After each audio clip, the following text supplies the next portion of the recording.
ಪ್ರಿಯ ವೀಕ್ಷಕರ ನಮಸ್ಕಾರ. ಸದ್ಯ ಮೊಬೈಲ್ ಆನ್ ಮಾಡಿದ್ರೆ ಸಾಕು, ಅದರಲ್ಲಿ ಬಿಗ್ ಬಾಸ್ ಶೋನದ್ದೇ ಹತ್ತಾರು ರೀಲ್ಸ್ಗಳು, ವೈರಲ್ ವಿಡಿಯೋಗಳು ಹರಿದಾಡ್ತಿವೆ. ಅದರಲ್ಲೂ ಗಲ್ಲಿಯಲ್ಲೂ ಗಿಲ್ಲಿ ಎಂಬಂತೆ ಎಲ್ಲರ ಮೊಬೈಲ್ನಲ್ಲಿ ಗಿಲ್ಲಿಯ ವಿಡಿಯೋ ಬಂದೇ ಬರ್ತಿದೆ. ಈ ಬಿಗ್ ಬಾಸ್ ಸೀಸನ್ 12 ಶುರುವಾಗಿ ಕೆಲವು ವಾರಗಳು ಕಳೆದಿದೆ ಅಷ್ಟೇ. ಅದಾಗಲೇ ಎಲ್ಲರ ಅಚ್ಚುಮೆಚ್ಚಿನ ಸ್ಪರ್ಧಿಯಾಗಿದ್ದಾರೆ ಗಿಲ್ಲಿ ನಟ. ಗಿಲ್ಲಿ ಇದ್ದಲ್ಲಿ ತಮಾಷೆಗೆ ಕೊರತೆನೇ ಇಲ್ಲ, ಗಿಲ್ಲಿ ಇದ್ದ ಕಡೆ ನಗುವಿಗೆ ಬರವೇ ಇಲ್ಲ ಅನ್ನೋ ರೀತಿಯಲ್ಲಿ ಸದ್ಯ ಗಿಲ್ಲಿ ರಾಜ್ಯದ ಮನದಲ್ಲೂ ಅಚ್ಚಾಗಿ ಉಳಿದುಕೊಂಡಿದ್ದಾರೆ.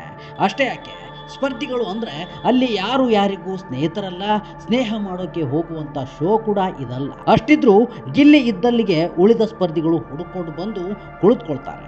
ಇದೆಲ್ಲದಕ್ಕೂ ಕಾರಣ ಏನು ಗೊತ್ತೇ? ಗಿಲ್ಲಿ ಎಂಬ ಸ್ವಚ್ಛ ಮನಸ್ಸಿನ ನೇರ ಮಾತುಗಾರ, ಹಿಂದೆ ಮುಂದೆ ನೋಡಲ್ಲ, ತಪ್ಪಿದ್ರೆ ತಪ್ಪು ಎಂದು ಹೇಳುವ, ತನ್ನ ಕಣ್ಣು ಮುಂದೆ ತಪ್ಪು ನಡೆದ್ರೆ ದನಿ ಎತ್ತುವ ಹುಡುಗ ಈ ಗಿಲ್ಲಿ ನಟ. ಬಿಗ್ ಬಾಸ್ ಅಂದಾಗ ಇದೊಂದು ವ್ಯಕ್ತಿತ್ವದ ಆಟ.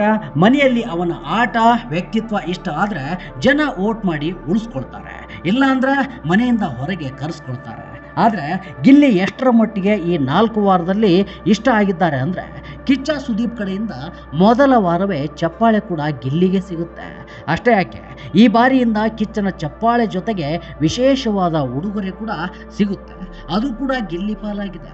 ಬಹುಶಃ ಈ ಬಾರಿಯ ಬಿಗ್ ಬಾಸ್ ನೋಡ್ತಿರೋದೇ ಗಿಲ್ಲಿಗೋಸ್ಕರ ಅನ್ನೋ ಹಾಗಾಗಿದೆ. ಅದಲ್ಲದೆ ಈಗಾಗಲೇ ಸೋಷಿಯಲ್ ಮೀಡಿಯಾದಲ್ಲಿ ಗಿಲ್ಲಿನೇ ವಿನ್ನರ್ ಅನ್ನೋ ಮಟ್ಟಕ್ಕೆ ಸಂದೇಶಗಳು ಹರಿದಾಡ್ತಿವೆ. ಹಾಗಂತ ಗೆದ್ದೇ ಬಿಡ್ತಾರಾ ಗಿಲ್ಲಿ ಗೊತ್ತಿಲ್ಲ. ಇರೋ ಅಷ್ಟೂ ಜನರ ಪೈಕಿ ಪ್ರತಿ ಫ್ರೇಮ್ನಲ್ಲೂ ಕಾಣಿಸಿಕೊಳ್ಳುವ ಗಿಲ್ಲಿ ಮುಂದೊಂದು ದಿನ ವಿನ್ನರ್ ಅನೌನ್ಸ್ಮೆಂಟ್ನಲ್ಲಿ ಕಾಣಿಸಿಕೊಳ್ಳಿ ಅನ್ನೋದೇ ನಮ್ಮ ಆಶೆ ಕೂಡ. ಶ್ರೀ ಕರ್ನಾಟಕ, ಹಾವೇರಿ.